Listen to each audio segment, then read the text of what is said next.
I go for vegetation, but it's very hard to argue. But definitely what I think could be nice, if we think of living together on this damaged planet, is to have an architecture that is less of a boundary between an inside and an outside, and at least maybe vegetation could live on both sides of a facade and create something like a link.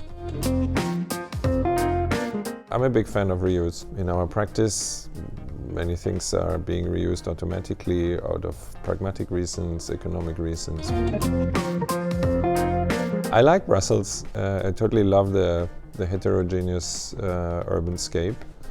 That every building can be a surprise, and I think on this level Berlin has nothing to compare with a very strict idea of 22 meters building height. So I love the heterogeneity of Brussels. You have to have both. Of course, the climate question is a social question. In fact, it's all about how do we distribute responsibilities and powers and resources. It can only be done collectively. When we go back to climate change, we need to adapt somehow if the weather becomes more dramatic and more extreme. Adaptation, I think, is an important term.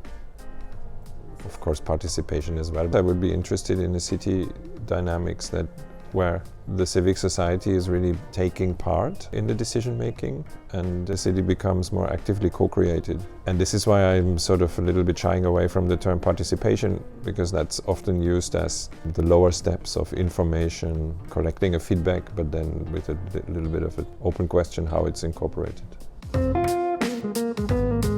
I like to think of an interesting spatial practice as an explorative practice. So while doing, we also do research and creating feedback loops during the execution, I think is super interesting.